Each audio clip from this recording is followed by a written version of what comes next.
Yo, what's up? So in this video, I'm going to talk about the second chapter of MVC, which is life-alienating communication, which is a type of communication that blocks understanding and as well as like compassion in human relationship. So let's get right into it. So there's no doubt that in this world we have like easily encounter people saying like, oh, for example, oh, that referee is biased, or like, oh, that person is so stinky, or like, oh, that manager's so frustrating, and like so on.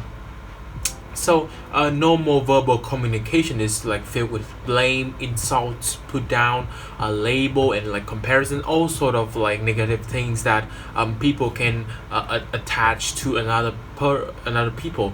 So this kind of language, which is life alienating communication, as well as its meaning, like to separate life, is they serve as a language that separate people from one another and like brought true understanding between human beings. I'm confident that life alienating communication like this, like the example above, can never bind people together. So, like, would you ever feel attached to someone who just criticize you, or like who just compare you to another person, or like insult your own, abilities and skills, or even your appearance? Would you ever, get to like a person like that? No, right? You see, life alienating communication detains us in a world of like moralistic judgments.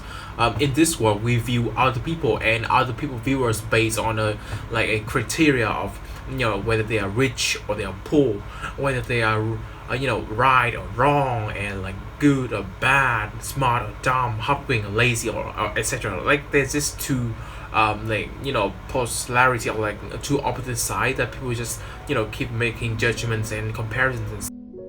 To be more clear, for example, in the schooling context, students are often valued by teachers and by administrators based on their performance in tests, not on like and the grades, and not on like their humility, their personality, or like their special characteristics.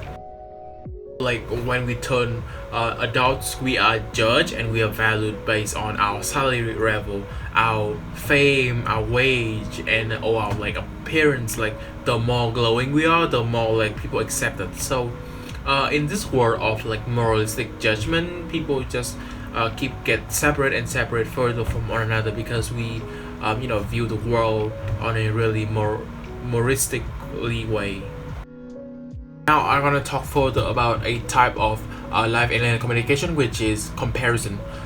So I don't doubt that once or twice we have like subconsciously or like consciously compare ourselves to another people, or like maybe our superiors have compared us to our maybe even our peers.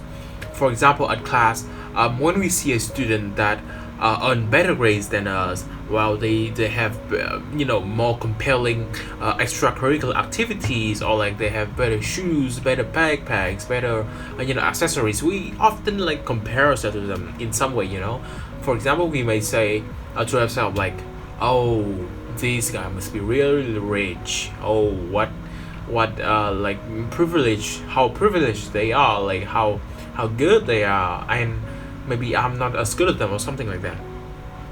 Or like at the workplace, when an employee is acclaimed by the boss, other employees tend to like compare themselves to that employee, or even like put that employee down, in my opinion. In addition, another really famous type of life alienating communication is labeling.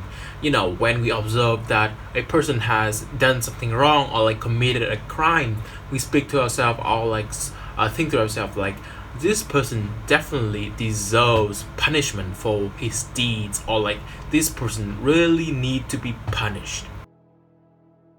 My point of view is that these two examples of LAC, as well as other unmentioned examples of LAC, just keep people become more and more distant from another. We become more disconnected, we become more alienated, because we just see other people that are either below us or like higher than us, and they're just like in this way distant level than us, and we don't deserve them, or like they don't deserve us. We just think this way of like moralistically, And by this way of thinking, we can never achieve true compassion in communication, as well as in our daily communication, which give rise to discrimination and maybe even racism or something.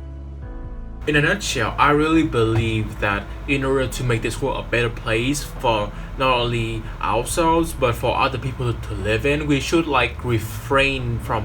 I don't say that LAC is wrong or something, because that is basically moralistic judgment, right?